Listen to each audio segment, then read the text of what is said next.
শেরপুরবাসী আপনারা কেমন আছেন? আমাদেরকে ভালো রেখেছেন কে?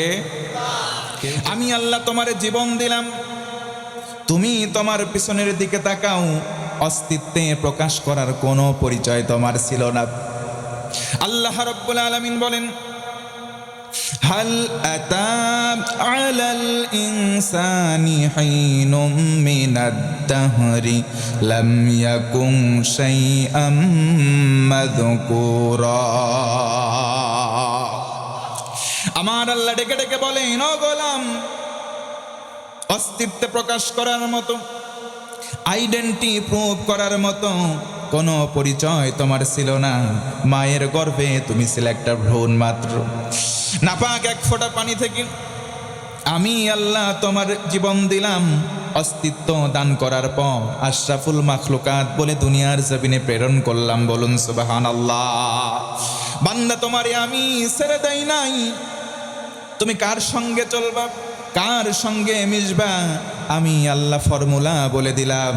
মুসলমান ভাইরা খুশি হয়ে একবার বলেন সুবহানাল্লাহ। এক নম্বর আমাদের ওলি হলেন আল্লাহ, দুই নম্বর হলেন রাসূল।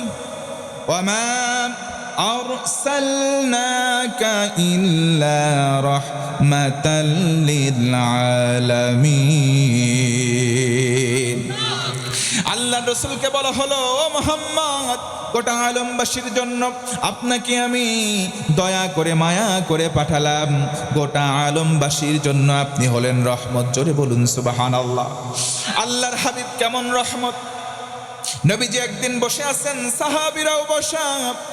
একজন সাহাবী পিছন দিক থেকে এসে বললেন, ইয়া রাসূলুল্লাহ, মোহাব্বতের স্বরে জানতে চাই, মাতা সাআ, কিয়ামত কবে হবে? আল্লাহর রাসূল বললেন, কেন রে, তুমি কি জানো না কিয়ামত সহজ দিন নয়, কিয়ামত তো কঠিন দিন। কথা বলেন ঠিক কিনা? আল ইয়াউমা নাখতিমু আলা আফওয়াহিহিম ওয়া তুকাল্লিমুনা আইদিহিম ওয়া তাশহাদু আরজুলুহুম বিমা কানু ইয়াকসিবুন। কিয়ামতের দিন যখন কায়েম হবে, মানুষের মুখের মধ্যে সেলাই করে দেওয়া হবে, মোহর দিয়ে দেওয়া হবে। মানুষের পক্ষে তার হাতের জবান খুলে যাবে। হাতগুলো আল্লাহর কাছে সব বলে দেবে, আল্লাহ, হাতের মালিক হাত দিয়ে পাপ করেছে নাকি পুণ্য করেছে।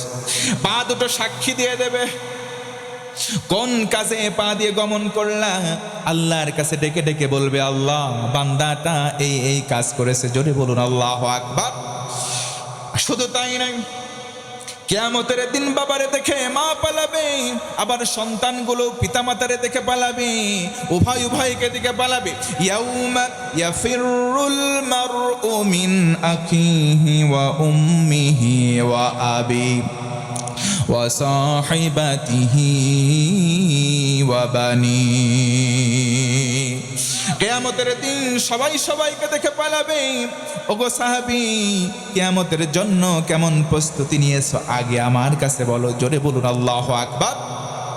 সাহাবী বললেন, নবীজি বলেন তো কিয়ামত কবে হবে? নবী পাল্টা প্রশ্ন করলেন, মা ইস্তাআদাত্তা লাহা, কিয়ামতের জন্য কেমন আমল করেছো আগে বলো।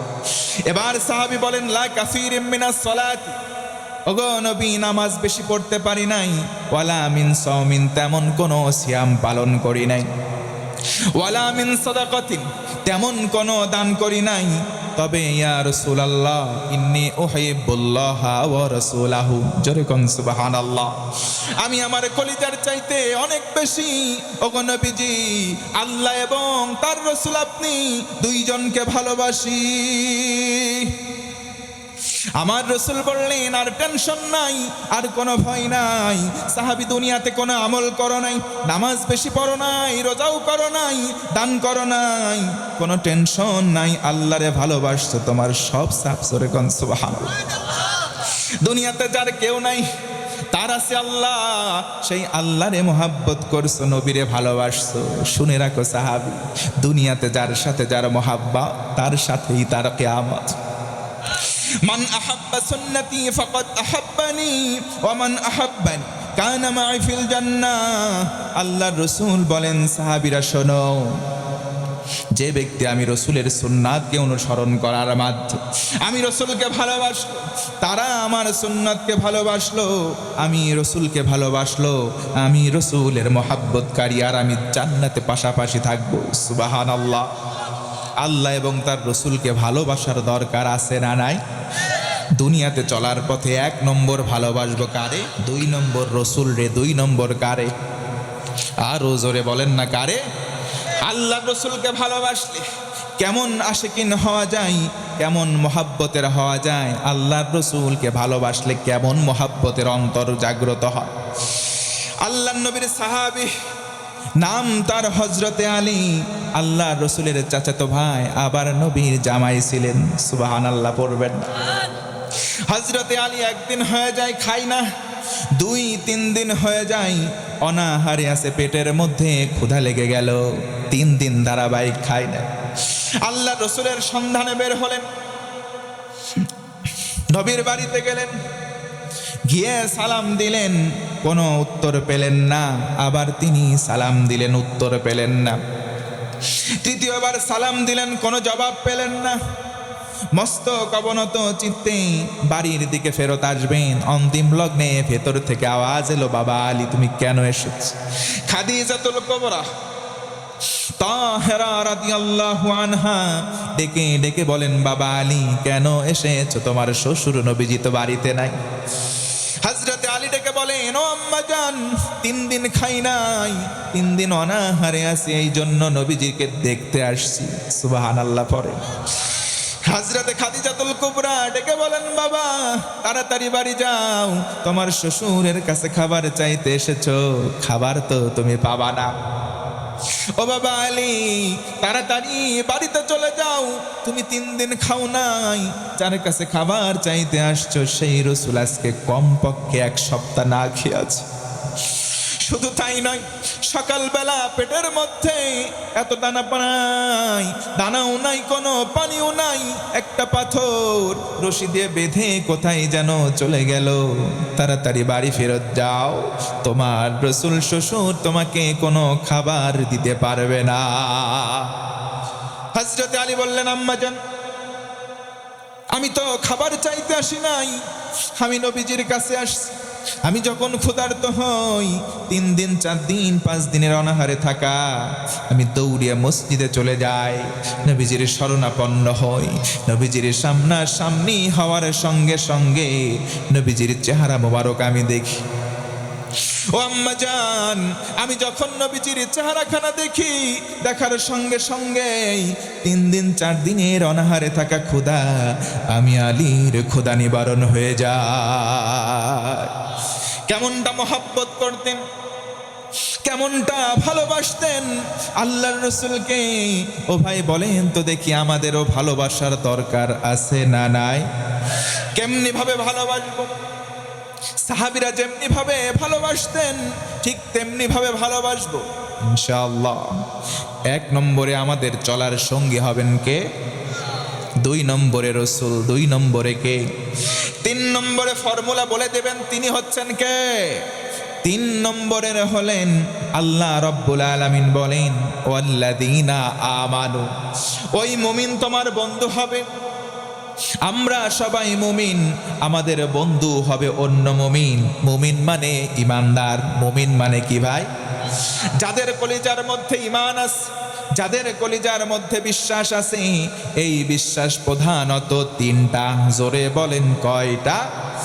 আল্লাহ রাব্বুল আলামিন বলেন, ফাআমিনু বিল্লাহি ওয়া রাসূলিহি ওয়ান নূরিল্লাযী আনজালনা। 1 নম্বর ঈমান আনো আল্লাহর প্রতি, 2 নম্বরে রাসূলের প্রতি, 3 নম্বর ওই আলোর প্রতি যে আলোটা আমি আল্লাহ নাজিল করলাম। জোরে বলুন সুবহানাল্লাহ।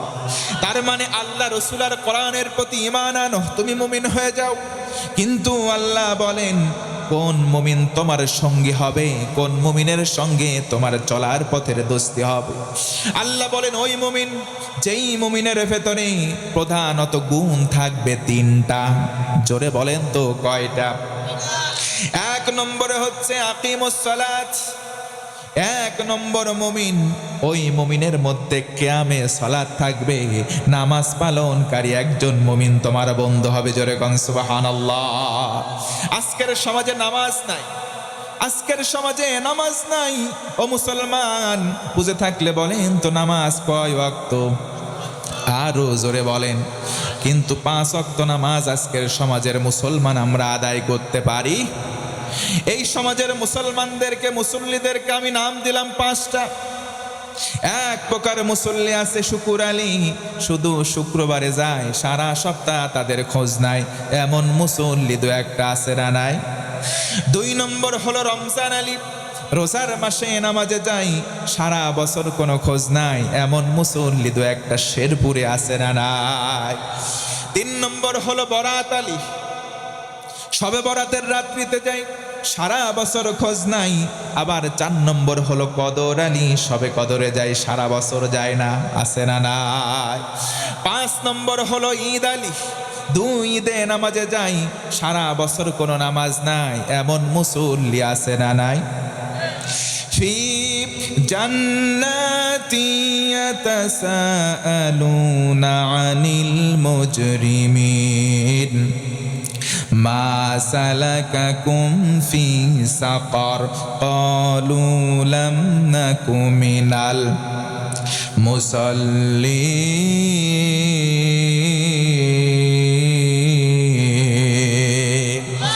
জান্নাতীরা জান্নাতে চলে যাবে, জাহান্নামীরা জাহান্নামে। ভাইরা বলেন জান্নাতি আর জাহান্নামী 2 দল কখনো সমান হতে পারে নাকি? আরো জোরে বলেন।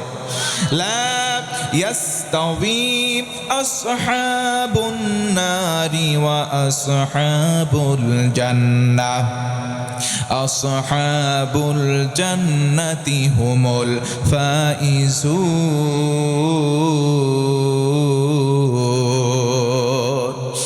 জান্নাতি আর জাহান্নামী 2টা দল কখনো সমান নয়। জান্নাতি যারা, আল্লাহ বলেন সফল হবে তারা। মুসলমান জোর গলায় বলেন সুবহানাল্লাহ। আল্লাহ বলেন জান্নাতীরা জান্নাতে চলে গেল, জাহান্নামীরা জাহান্নামে। এবার জান্নাতীরা একে অন্যের সঙ্গে বলা বলি শুরু করবে, ওই দেখো একটা ভাই আমার গ্রামের অমক পাড়ার মুসল্লি, নামাজ পড়তো মাসে মাসে, বছরে বছরে হজ করতো, কিন্তু আজকে সাকর নামক জাহান্নামে। ডেকে বলবে তুমি জাহান্নামে কেন আসলা ভাই? ও ভাই বলো তো। ডেকে বলবে লাম নাকু মিনাল মুসাল্লিন, দুনিয়ার জমিনে নামাজ পড়তাম না। কি পড়তাম না? একটু জোরে বলেন, কি পড়তো না? কেমন করে ঘুমাও তুমি, কেমন করে ঘুমাও তুমি, ফজর করে কাজা। এমনও তো হতে পারে জোহরে জানাজা তোমার, এমনও তো হতে পারে জোহরে জানাজা।